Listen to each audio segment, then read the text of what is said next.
Hello grade 7 learners! Today is another day of exploring the world of English. I am Miss Lani and I am here to guide you to accomplish your tasks and activities intended for this week.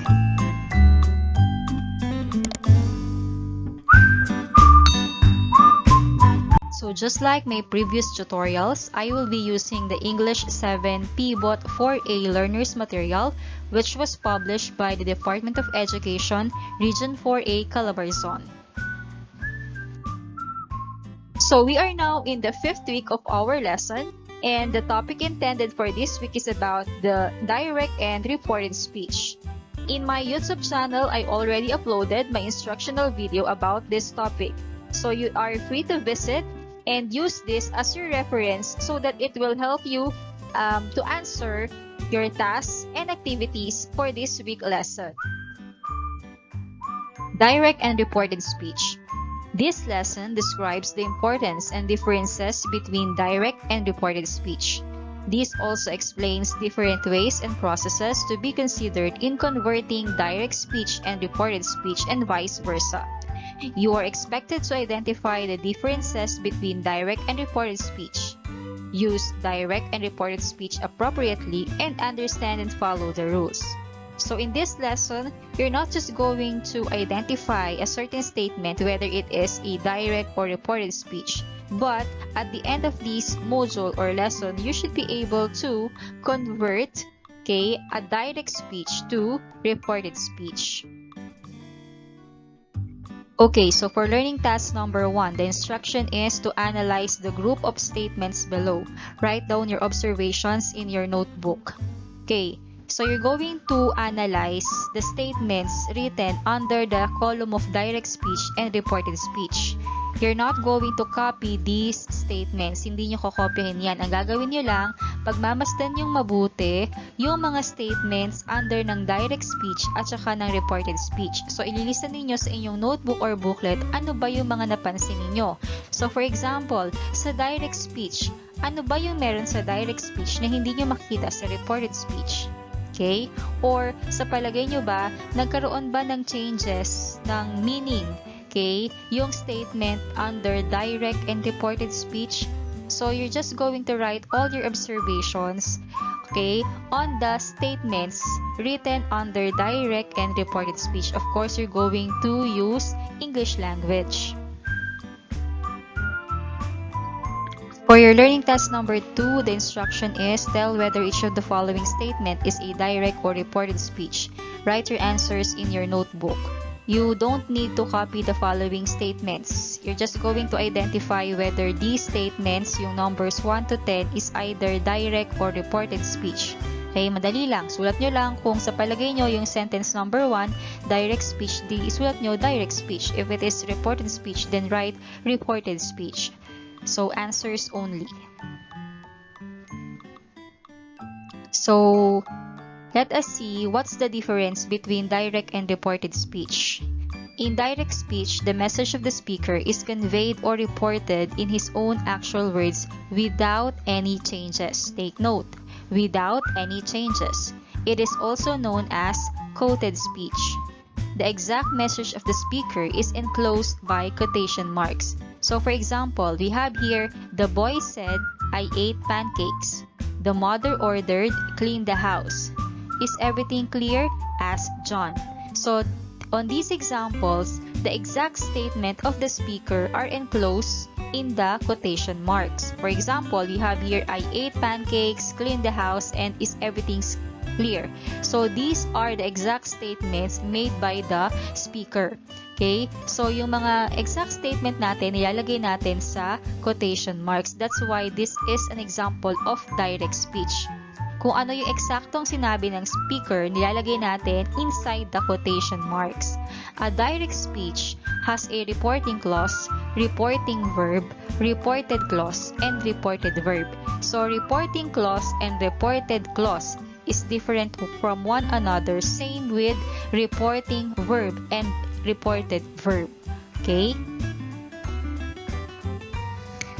Now, these are the reporting clause, reporting verb, reported clause, and reported verb. Now, we have here the boy said, I ate pancakes. In this example, the boy said, ito yung tinatawag natin na reporting clause.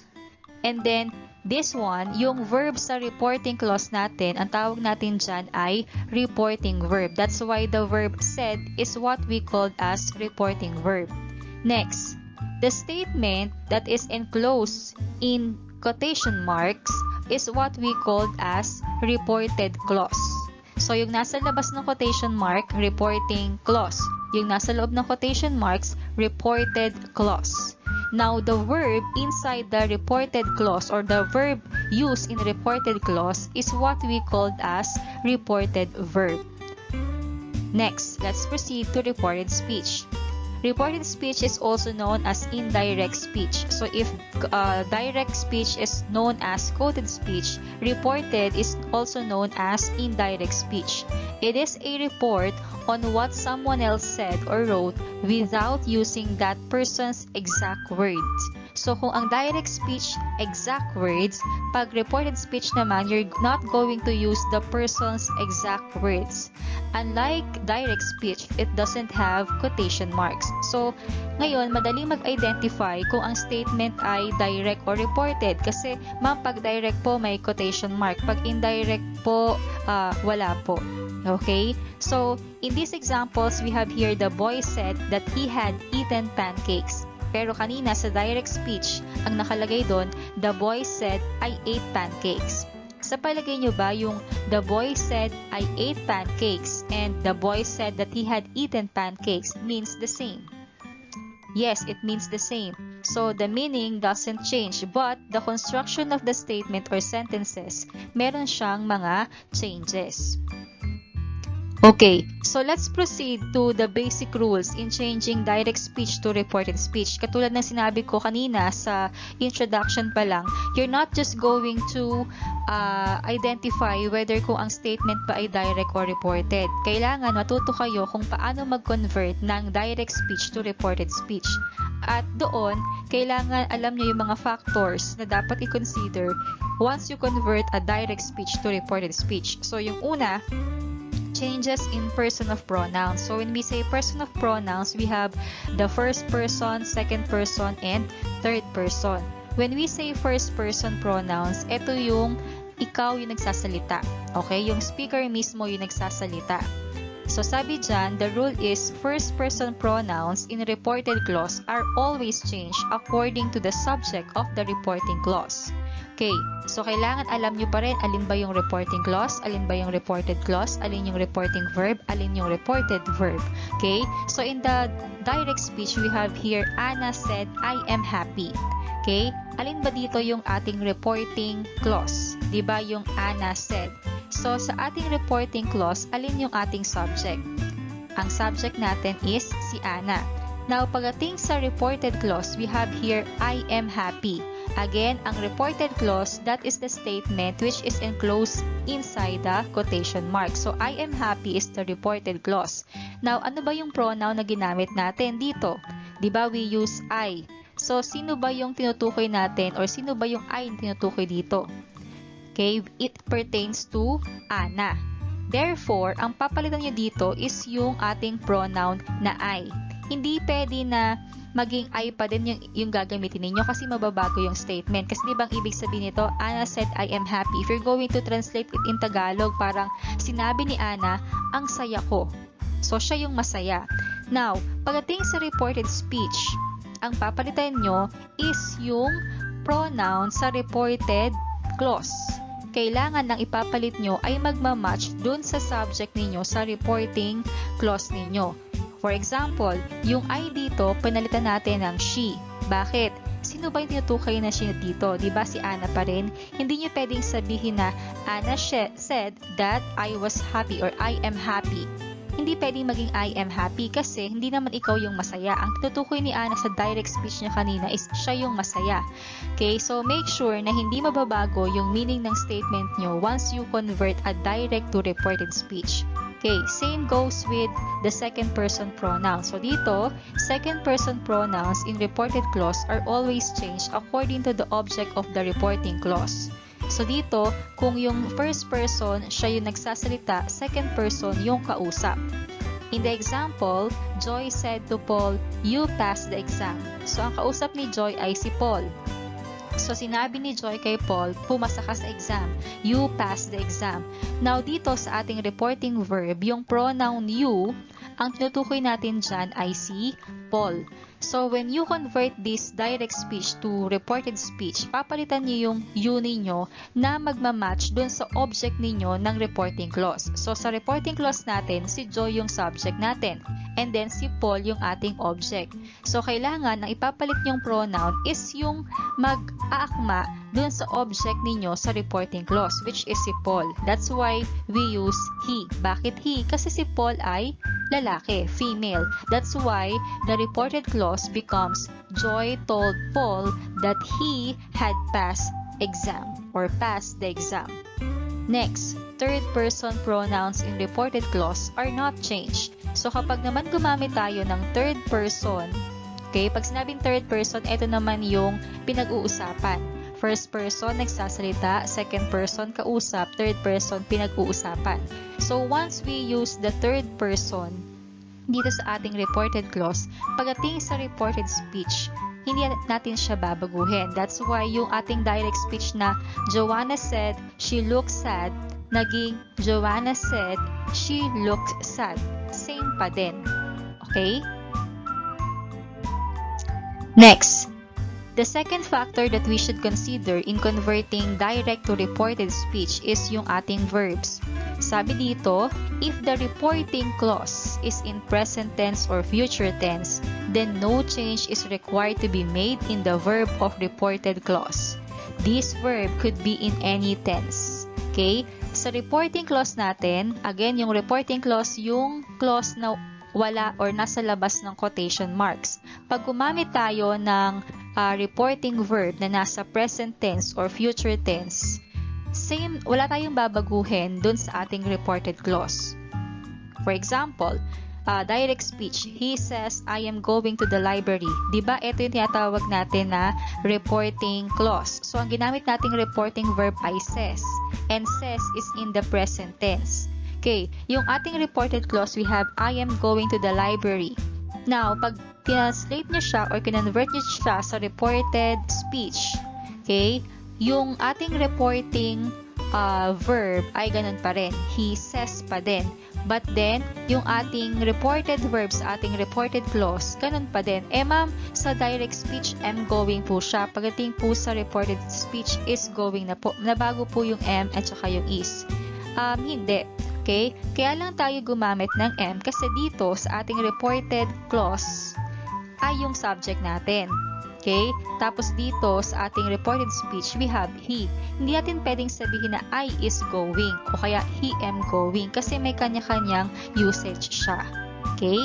If the reporting verb is in past tense, then the reported verb will be changed depending on its tense. Now, let us have study these tables in changes in tense of the verb. Now, dito sa direct speech, when we use simple present tense as our reported verb, okay, pag ang reported verb natin sa direct speech is in simple present tense, once you convert it into reported speech, yung ating reported verb ay magiging simple past. That's why sa example na the man said, I joined the club, sa ating reported speech, naging the man said that he joined the club. So, yung join na present, simple present tense, naging joined na simple past tense. Next, if you're going to use present progressive as your reported verb, okay, pag progressive tense, okay, palaging nagtatapos sa ing yung ating main verb. So again, if the reported verb is in present progressive, pagdating sa reported speech, magiging past progressive siya. So yung is sleeping natin, magiging was sleeping. Okay? So, she said the cat is sleeping becomes she said that the cat was sleeping. Alin yung pinalitan natin? Yung is and was. Is kasi present siya. Was kasi this is the past tense of is. Okay? And then we have here cat. Next, if we have a present perfect sa ating reported verb, present perfect, yung have plus past participle. Pagdating sa ating reported speech, it will become past perfect. Had plus past participle. Okay, so take a look. They said, we have prepared snacks. It becomes, they said that they had prepared snacks. Have prepared becomes had prepared. Next, if we're going to use simple past tense in our reported verb, okay, when you convert that direct speech into reported speech, it will become, or you're going to use the past perfect tense already. Okay, so had started, yan. My friend announced that the meeting had started. So the past or simple past tense started becomes past perfect tense. Had plus past participle. Next, if you're going to use past progressive sa inyong reported verb, yung were laughing. Okay? If you're going to convert that direct speech into reported speech, you're going to use past perfect progressive. So we have had been plus ing form of the verb. Now, the verb were laughing becomes had been laughing. So the sentence in direct speech, Shane said, the children were laughing at my cleverness, becomes Shane said that the children had been laughing at her cleverness in the reported speech. Lastly, if you're going to use past perfect tense in your reported verb, pagdating sa reported speech ninyo, yung past perfect tense ninyo, past perfect tense pa din. So take a look. The boy said, I had studied abroad. So yun yung sa direct speech. Yung reported speech niya, the boy said that he had studied abroad. So hindi na bago yung ating reported verb. Okay, so let's proceed with the change in modal verbs. So will and shall will become would and should. Meaning to say, if you're going to use the modal will in your reported clause from your direct speech, you're going to use would if you convert it into reported speech. Shall will become should. So in the direct speech, Brian said, I will try to finish my report. It becomes, Brian said that he would try to finish his report in reported speech. If you're going to use, or if you have the word can in the reported clause, if you're going to convert it into reported speech, can will become could. That's why we have, my father said to me, I can pick you up. It becomes, my father told me he could pick me up. Next, in the direct speech, we use the may in our reported clause. And you're going to use might once you convert this into reported speech. That's why we have, Troy said, I may invite them to the party. It becomes, Troy said that he might invite them to the party. Next, Jane said, I must stop smoking. So we use must as our modal in reported clause. So must will become must or had to once you change it into reported speech. That's why we have here, Jane said that she must stop smoking, or Jane said that she had to stop smoking. So let's proceed to the other significant word changes. These are the words under the direct speech and the words under the reported speech. If you're going to use now in your direct speech, it will become then in reported speech. So here will become there, today, that day, tomorrow, the next day, yesterday, the day before, tonight, that night, this to that, and these to those. Okay, so for the last factor to be considered in converting direct speech to reported speech, we have the conversion of interrogative and imperative direct speech. Okay, so the reporting verb said or said to is changed to asked, demanded, or inquired. Okay, So if we're going to use said or said to sa ating direct speech in our interrogative and imperative statement, okay, magiging asked, demanded, or inquired siya kapag kinonvert nyo sa reported speech. Ano ba yung interrogative? Pag sinabi nating interrogative, patanong siya or tanong. Pag sinabi nating imperative, it can either be a command or request. So, when we are talking of interrogative and imperative, once you have here the word said or said to, especially sa interrogative, papalitan nyo siya ng asked, demanded, or inquired pagdating sa reported speech. For yes or no questions, if or whether is used in place of that. For example, Joseph said to Jana, "Will you attend the flag ceremony?" Alright, so in this direct speech, this is an example of interrogative. Diba? Patanong pa rin siya.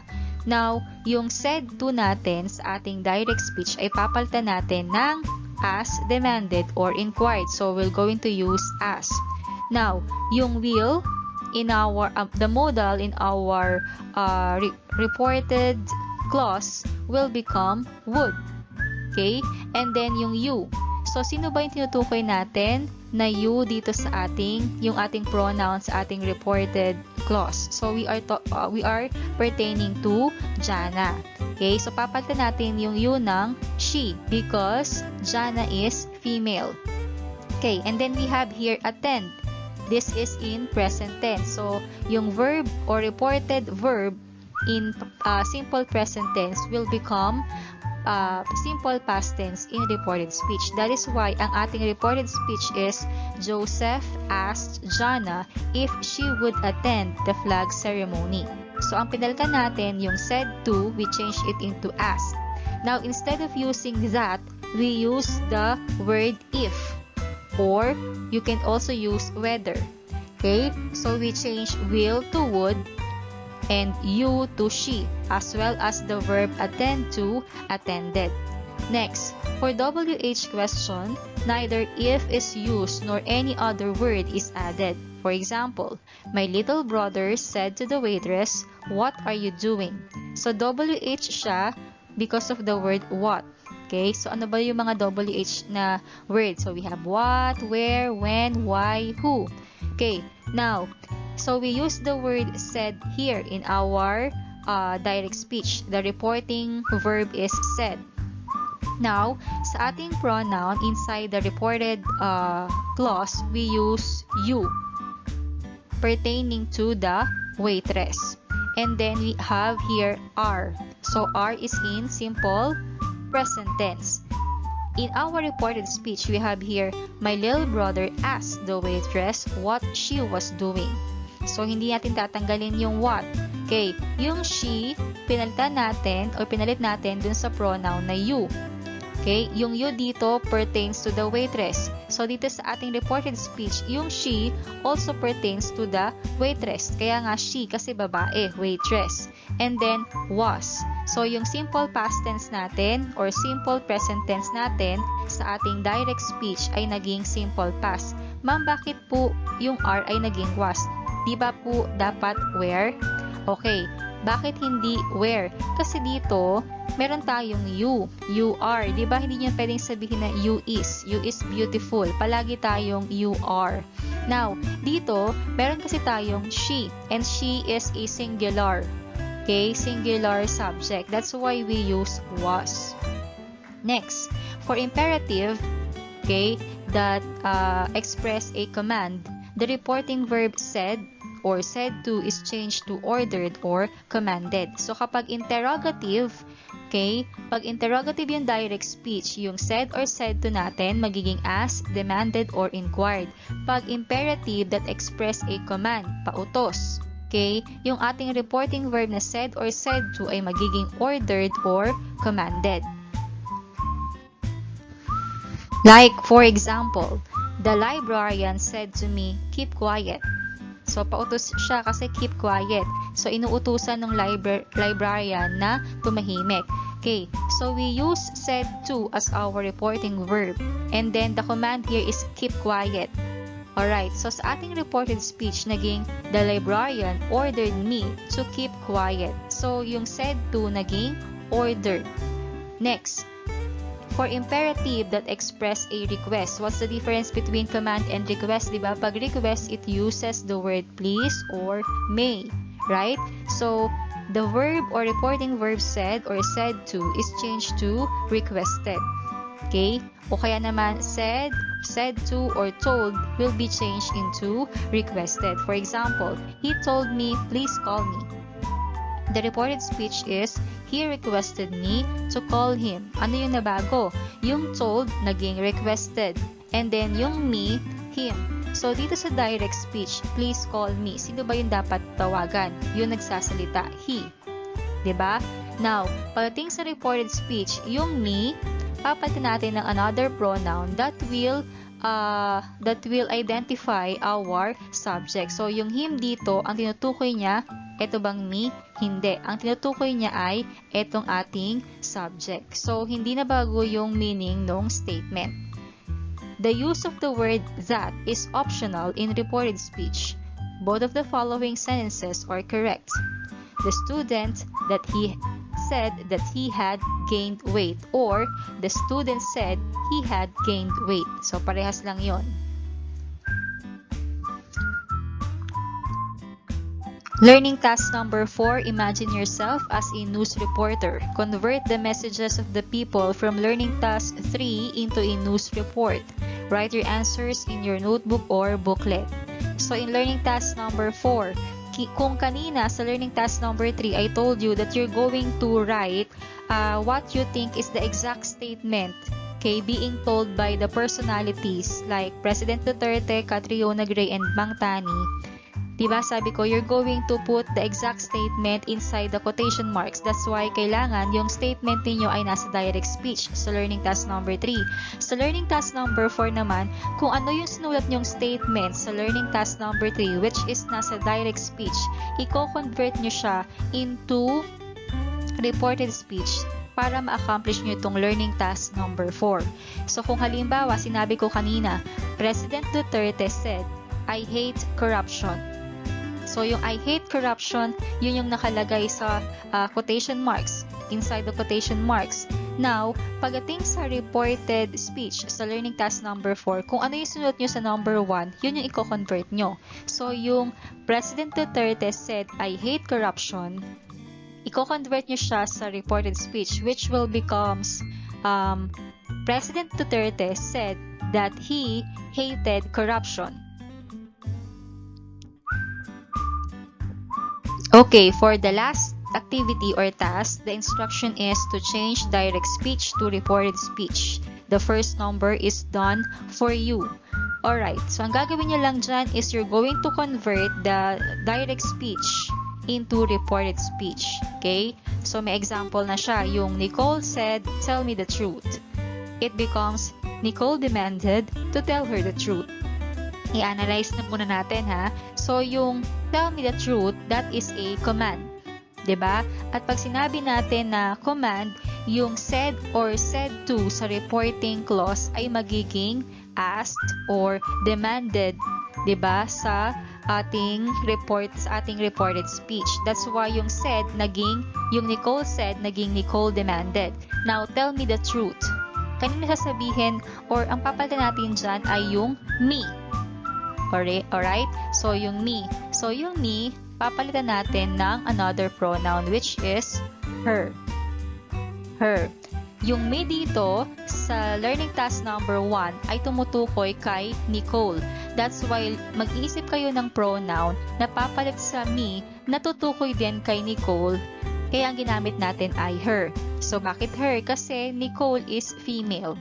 Okay? That's why yung Nicole said, tell me the truth becomes Nicole demanded to tell her the truth.